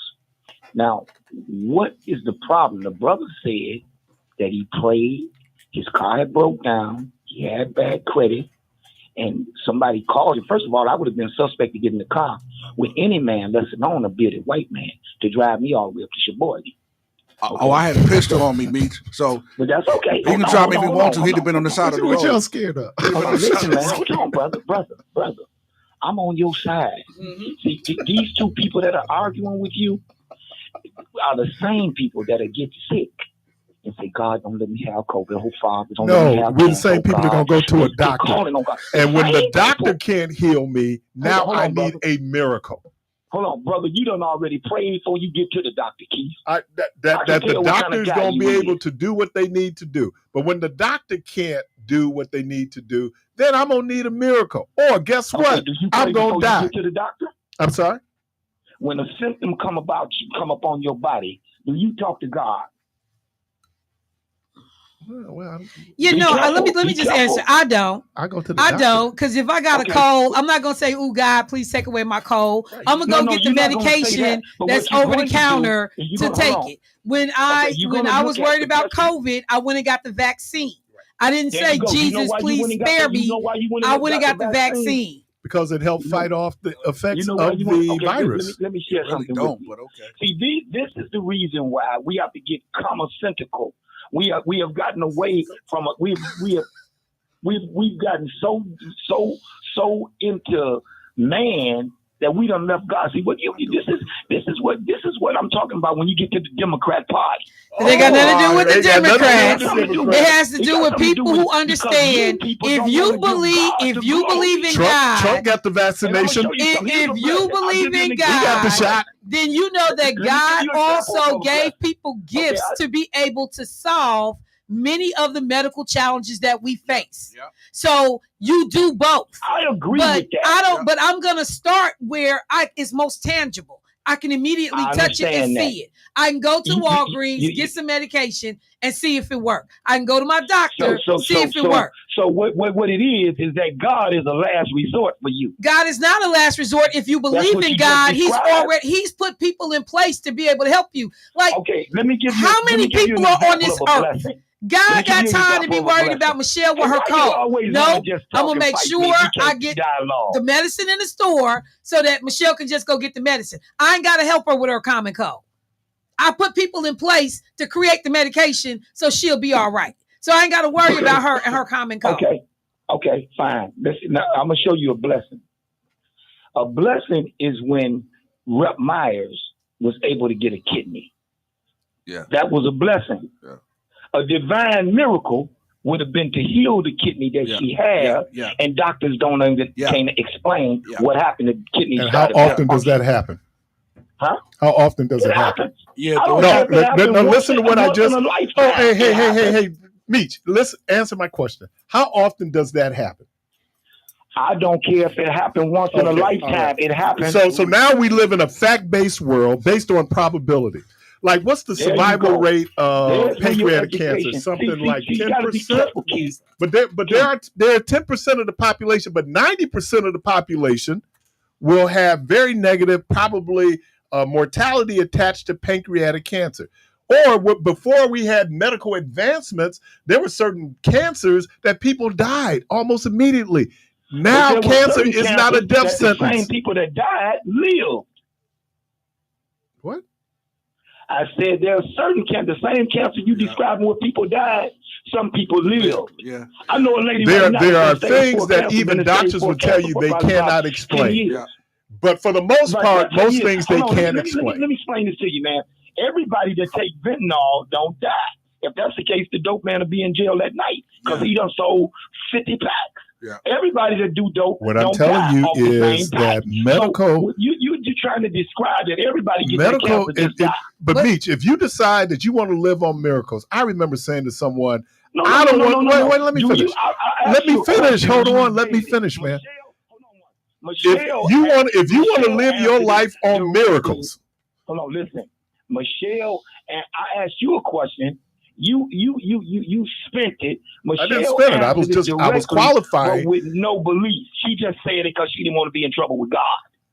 Okay, that's what she said. See you to the principal office. See you to God's office.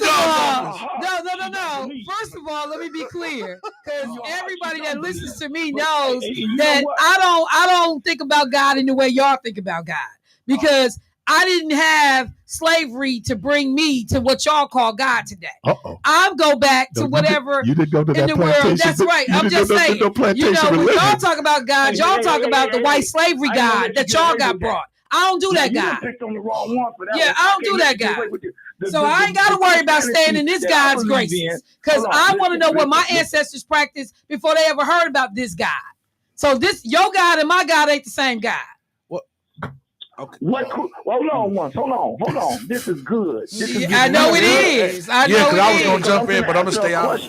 What religion did your ancestors, they didn't practice this one. They didn't practice this one. They didn't practice the God you serve. This ain't the same one. You're making that up. The whole books of the Bible, before slavery, black folks wasn't doing that. Before slavery, black folks was not worshiping the God that you worship. With me, but when I get ready to lay facts down, you won't let them be heard. Go ahead, but tell me I'm wrong. Black people did not practice the religion that you practice today. Wait. Before slavery, so they didn't. So let me ask you, Keith? Let me ask you this: what color was the Pharisees? The Pharisees was black.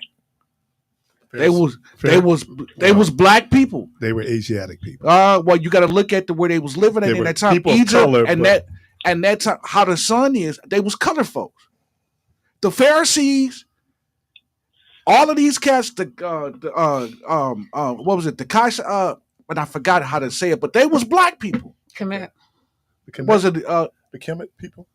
Is it the Kemet people? Kemet. Yeah. So they was black people, because you got to look at where Israel and Jerusalem is. That's part of Egypt. Here's my point, Meech. I want you to hear this. Now, and Michelle is right. See, there's a lot of beliefs that people have. The danger with belief sometimes is not based in fact, and belief will kill you. Let's talk about COVID. There were people, religious people, who were talking about, yep, God gonna take care of me. And then when they got sick, what did they want? They wanted the vaccine.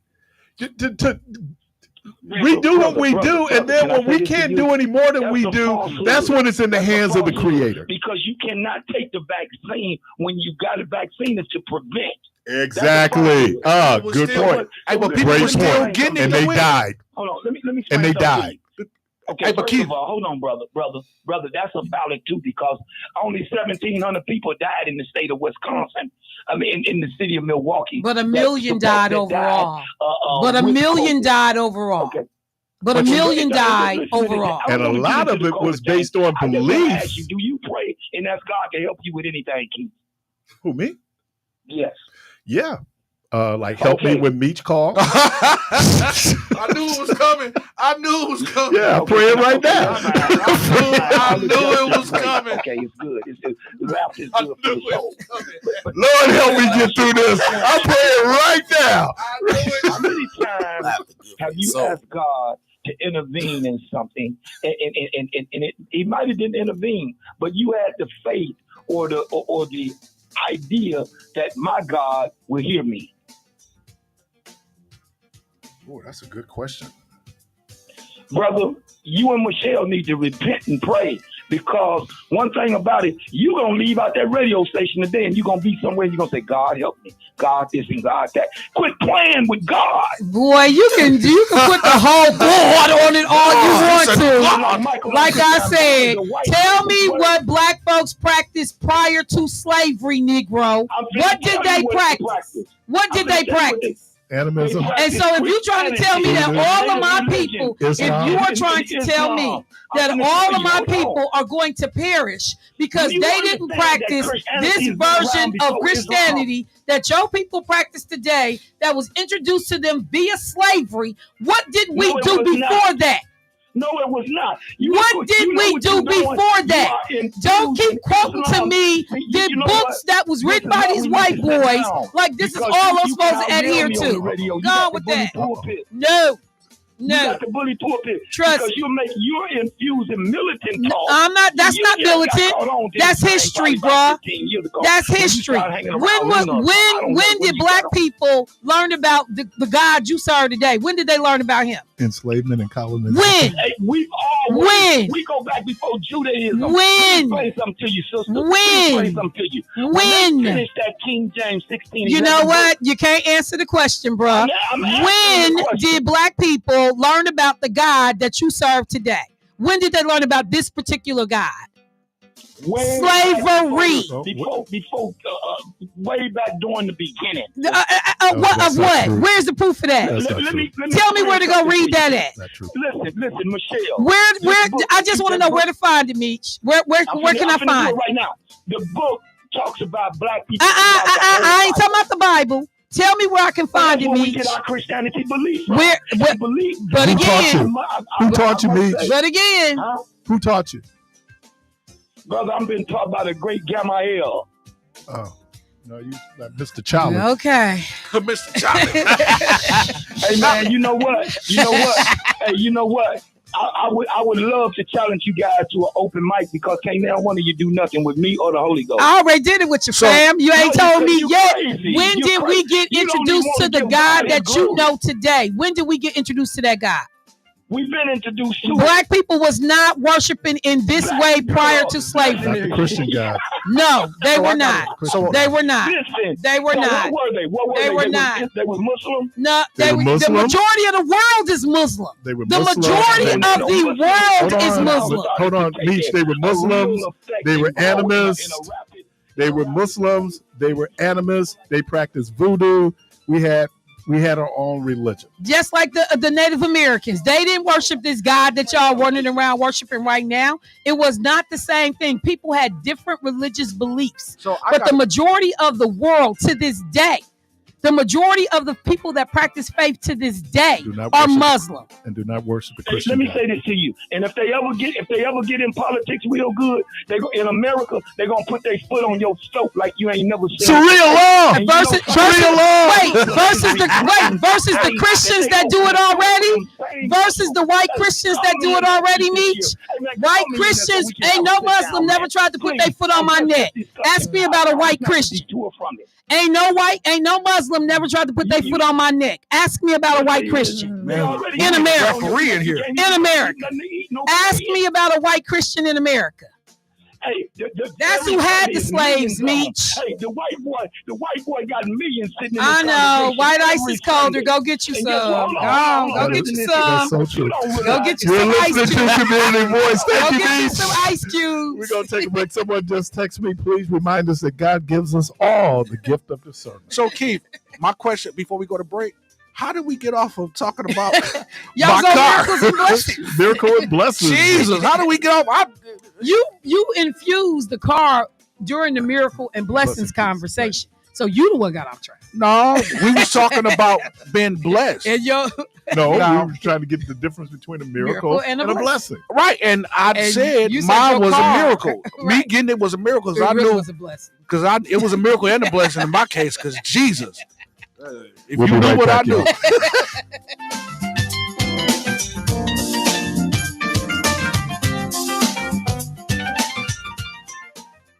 This is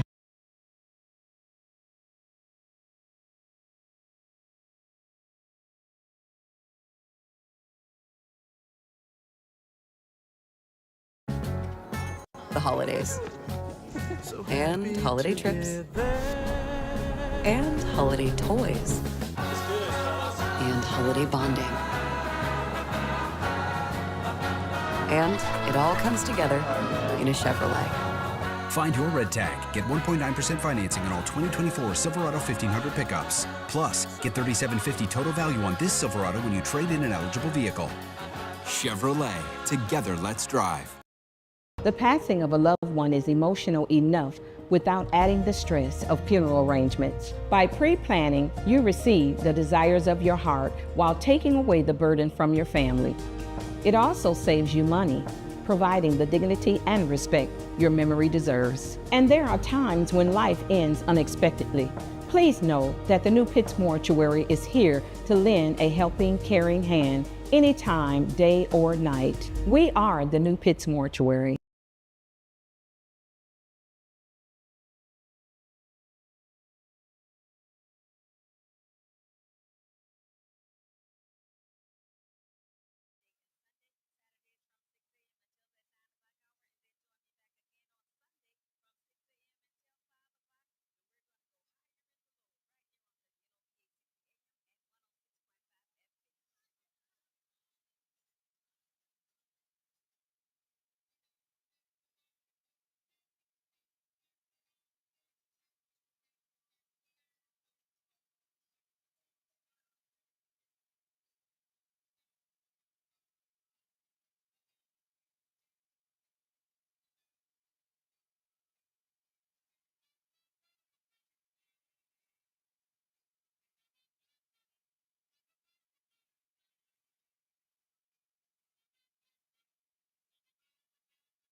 Let me do this just for all the folks here because y'all already joined Keon's school.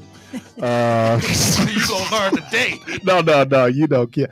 Let me. And Michelle asked a question that for some people is very difficult to answer because what we have been taught is there's only one book, and that's the Bible, and there's a danger in that. Bible needs to be put in perspective in terms of life. And then even the Bible, we were talking about, there was something that they created during enslavement called the slave Bible, a highly redacted Bible. Anything in there that talked about people liberating themselves, it didn't make that Bible. Now, why is that? And then why is the only book that you were ever learned or taught to read was the Bible? You were never taught to read a book on chemistry. You were never taught to read a book on math. Right? And then what they tell us is, well, you know what? Just believe. But we don't live in a world, we don't even practice our lives that way. So it doesn't. And then here's the other thing, and this is going to really trip you all out. God is bigger than any religion. I'll say it one more time. Religion is for man. Yeah. That's what we do. That's us trying to understand God, something we'll never do, by the way. Yeah. You know, that as opposed to saying, does it make me a better person? And so then the fight becomes, for us, we have these intramural fights about how we should worship. Well, it didn't say how, it just said we should. But that doesn't mean, look, there are people who believe that the earth was created in 7 calendar days as we know it. Even Jewish people don't believe that. But you've been taught to believe.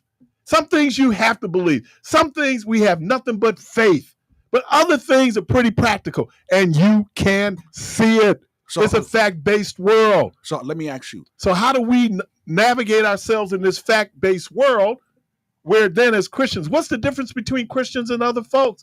And you were using the term disciple. Yeah. We follow Christ. That means you follow his teachings. Yeah. Yeah. But I can go in and look, I have no disrespect to my Pentecostal and apostolic brothers and sisters. But you spend so much time in this part of the Bible, you never got to what Jesus taught. We don't judge each other and that we care for each other. That's what Jesus taught. As a matter of fact, when Jesus talked about eternal life, go to Matthew 25, he talks about the care that we show for each other. And then at the end of all of that, the king, Lord, when did I feed you? Lord, when did I clothe you? And he said, when you do it among the least of them, you do it unto me. Yes, sir. Yeah. That is what it is. Some of the worst behaved people are some of the most religious people in the world because religion won't change your mind. Religion won't change your soul. That is a spiritual thing that you have to do. And here's the other thing. Yeah. Jesus said, and the truth will set you free. But here's the problem with truth. Sometimes truth is uncomfortable. Yeah. Sometimes truth pushes up against a belief system that I thought was right, but now truth comes. And it says that maybe, I'll give you one that's just, y'all was talking about how people dress going to church. I thought that was a fascinating discussion. For some people, grew up in a tradition where women did not wear pants because wearing pants was considered a sin. Yeah. That same tradition now, women wear pants because wearing pants ain't a sin. Right. Right. So even our understanding of what is sin sometimes is skewed, what it is. And this gets back to a question I asked you last week. Who do we dress for? Ourselves. We say ourselves. Because we know when I walk in to a particular situation, people are going to look at me. Right. What they're saying, come as you are, we're talking about people who might not have great clothes, right? But even if you do come in a certain way, is it how I look? As Carvey said, it ain't on me, it's what's in me. Yeah. And that's the piece that we miss in all of this. And then we use religion as a way to justify hatred, as a way to justify war, as a way to justify phobias. Yeah. That we use religion to rationalize that behavior. I totally agree. Yeah. So I'm just thinking the thing that you're going to remember, hopefully about me, was what type of character I had as a person, not how religiously observant I was. Yeah. Because I think that's, if you believe in judgment, that's where the judgment is going to be. What's the miracle in you going in and I accept Jesus Christ as my personal savior, but then there's no change in your behavior. Yeah. You just reciting words. As my pastor, late Pastor Wanzo used to say, you go into baptismal a dry devil and you come out a wet devil. Yeah. You know, conversion is a lifelong thing. As you say, we fall short. And then we do things sometimes that you go like, wow. See, it's like when you look at a person that says, "Hey, I've given my life over to Christ," the scripture would tells you that old things are passed away, and behold, I've become new. So that means that old person, like me, I've come a long way. Like I was terrible. Like I used to jump over counters and slap people, all type of stuff. But when I decided that I wanted to change my life, it started with me saying I want to change, and then it activated something in me. But that's a constant. Well, yeah. And repentance is a process. Yeah. Yeah, because I'm constantly. It's turning away from things. And it's not just some of the so-called. It's turning away from how I view the world. Now, what's interesting is that one of her favorite sermons I did was the old man. Paul says, "Oh, wretched man that I am," right? Yeah. In other words, even though I'm changing, I still got the old ways. Yeah. And you can trigger it. I tell people I might not be as saved as you want me to be. Listen, I tell people this all the time. That old man still live in my basement. That I locked the door, but don't let me go to that door and unlock that door. Because if I unlock that door, he ain't moved. He come up the back steps. It's gonna be issues and maybe sometimes we probably need to open that back. Yeah. You know, I'm just saying. But me, I'm slapping everything. Fix my burger right. You got a car. Burger. He'll fix my burger right. I want my sandwich right, and I did say sandwich. Go ahead. Watch some same people try to get a funeral program. You won't even recognize those same people fighting those ushers trying to get a program. You seen it? Yeah. Oh yeah. Oh, you seen it? Saved. Baptized, Holy Ghost, filled with the Holy Ghost, fire baptized, ready to run on to see what the end gonna be. But give me one of those programs. Oh yeah, and I cuss you out in the process to go see Jesus. Oh, forgive me, Lord. Carla, welcome to the program. Yeah. Well, I know in 2012 and 13, your boy was. John, what's the name? John Bohan? John Bohan? Van Horn. Oh, Van Horn. Van Horn.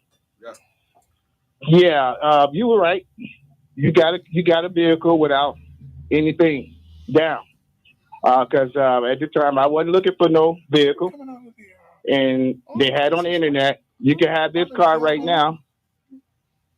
And when I did just said I was interested in it. They asked me if I had a job. No. They asked me if I had good credit. They didn't run the credit. Basically, it was what you call a secure loan. They let you walk out with it. So when I didn't know I had a car, brand new car waiting for me for 2 days. And they called me. Can you explain what that secure loan is? Because that's the other piece of it. They didn't insure that loan. Insuring the loan means that they cover it if anything happens. No, they also cover it if you don't make the payments. Yeah, also. Yep. Well, that's the coverage. That's the coverage. Yep. That's the coverage. If you miss a payment or if the car gets tore up without insurance right or in your anything car like that. payment. Right in your car payment. Ain't nobody giving away nothing. And then another thing is that the religion was redacted many a times. Number one, when it came to slavery, it was redacted to keep control of slaves and give them a habitat of no fear, but to put trust into a deity. And basic religion is basically the original deity, a digi. And basically, they had used that for different testaments under control. That's why you got the homosexuality in it now, and they just did it again. Now it's not man and woman, it's mankind. Back up. What's in it now that wasn't in it before? It used to be man and woman. Now they got the LGB, they redacted it with this new Bible for the next generation under acceptance. So every different 10 generation that comes out, they prepare them with another manipulation of control. Can you so now you know the Bible? You know the Bible pretty well. You know the Bible pretty well. And with this, so okay. When did Jesus ever talk about homosexuality? Can you give me the scripture? First, no. Can you give me the scripture though when Jesus talks about divorce? Yeah. I can show you where Jesus talked about divorce. Now, isn't it interesting that we will get up and preach fire and brimstone sending you to hell for being gay? But Jesus never talked about people being gay. But Jesus did talk about people getting divorces. And guess what? Well, people get he divorces. He also said that. Wait. He said men would become lovers of themselves. Paul said that. Jesus didn't say that. Paul said that, not Jesus. Separate anything. Paul said that. And what he was talking about was egotistical behavior, not same-sex relationships. Well, he did speak about the only time he used the words abomination. It was a few times abomination is used in the Bible. No. It's a few times. You have to understand Go to that. The Deuteronomy. Bible been rewritten. It's a few times that it's in there. That word has been mistranslated. The word means taboo. Taboo is different than an abomination. A taboo is things that we do not do. There are biblical scholars who believe that a lot of the Deuteronomy codes, the 613 laws, was codified, put down in writing during the Babylonian captivity, particularly so when people were captive in Babylon, that they didn't practice the same practices as the Babylonians. As a matter of fact, the problem that the Hebrew boys and Daniel got into was that there were certain things they wouldn't do. There was like eating. They wouldn't eat pork. And the king said, okay, I'm cool with that, right? But then the first commandment is, thou shalt have no other God before me. And when everyone had to bow down in Babylon to the king, they refused to do it. That is a taboo.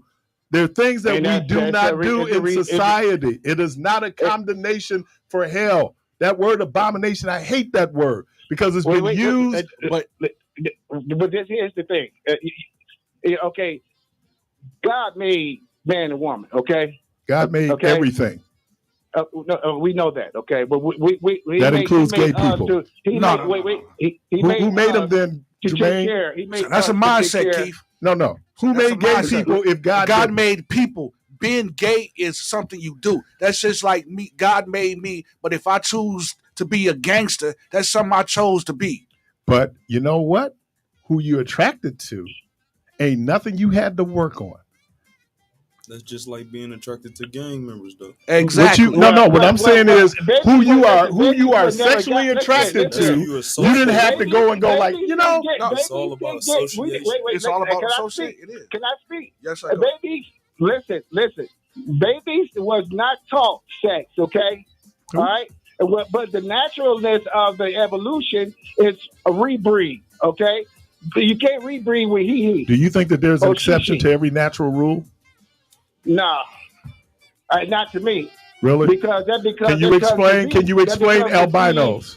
Can you explain albinos? Is that an exception? That's in the genes, Keith. No. Is that an exception to the normality where most people have pigment in their skin and albinos don't? But wait. Did God create albinos? That's what you call melon. That's what you call melon. Right, and there's some people. So the point is that though everything like the black sheep is so unusual because most sheep are not black. Oh my God! But you got a point. Let's hear. You did not get here by he or she. You got here by him and her. Yeah.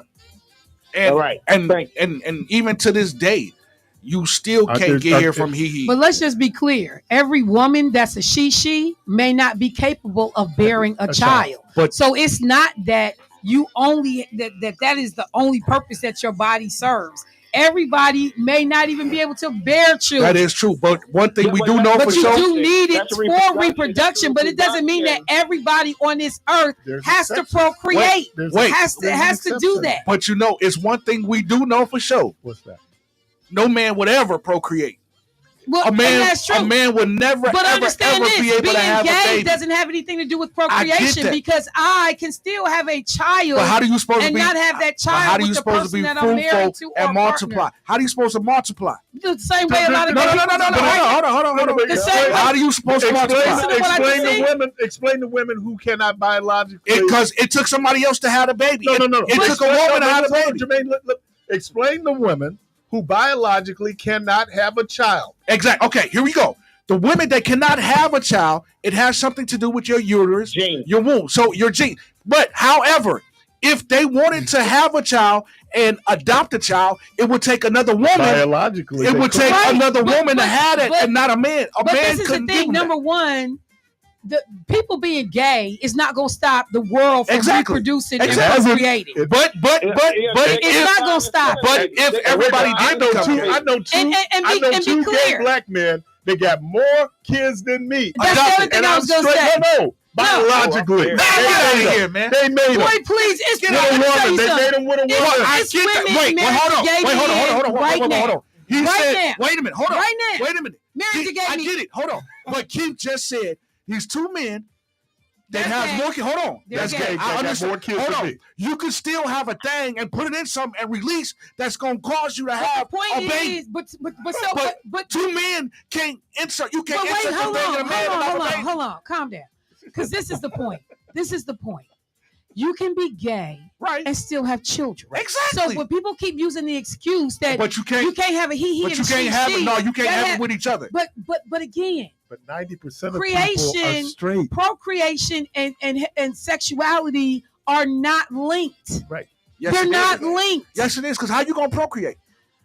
I can be gay and procreate, bruh. Wait, no. I get that, but what I'm saying So is, then how? hold on, wait. So then it's one does not stop Wait, hold the on. other. You can be gay and procreate, but I you would can't. have to want to lay with a woman. It doesn't matter. I can You would still have to physically, want- I can still do it. But if you don't do it with a woman, you're not One going to is do not it. related to the other. I can be gay and still procreate. Get out of here, man. Tell me where it says that you can't be gay and procreate. That's not what I'm I saying. can still use my body physically You for can, that purpose. but if you don't desire to put it in a woman that it comes out of, you it's talk not about going a to happen. desire versus the. But how do you procreate No, because if you don't? because y'all keep bringing it up like the world will stop to exist if there's too many gay people. And That's not what I'm saying. your sexuality does not determine the ability to procreate. If you don't procreate with a woman, a man and a woman, if they don't get together, There are a lot of gay men who married women for a lot of different reasons and had children. Married women and had children with women. They weren't The sexually argument romantically that we- but they attracted to them. still implanted it in the woman. but it had to come through biology. What's your name? That's what I'm saying. It didn't matter if he was gay. I'm One not has talking about nothing his to do with the lifestyle. other. I'm not talking about his lifestyle. And that's the point I keep making. Y'all, people keep wanting to holler. He and she. You got to have this to procreate. Procreation has nothing to do with sexuality. Right. So it's Sexual not your identity. lifestyle. But however, if you want to procreate, if you want to have a baby, Nobody I argues can't that. wait, hold on. But this is what they're saying. I can't get with another man and create another human being. But I'm not getting with another man. Wait a from minute, a hold man on. to procreate. Let me finish. I'm getting with a person because I love them. No, But if or I don't like, desire them. we gotta go. If it's about having children, then I'm gonna do what I need to do to have children. Exactly. but I'm there, not getting we with gotta you to go. have children. We gotta go. Like, y'all need to stop. Let me thank Harvey P. Let me thank Jermaine right out. Let me thank Michelle. Let me thank the callers. I mean, all of this energy. One don't have nothing. Good Lord willing. Creek don't One rise. don't have nothing to do with Let's you. go Hope eat. to talk to everybody You today. can be gay and Happy New Year. procreate. Let's And go we'll eat. talk to y'all tomorrow. Peace.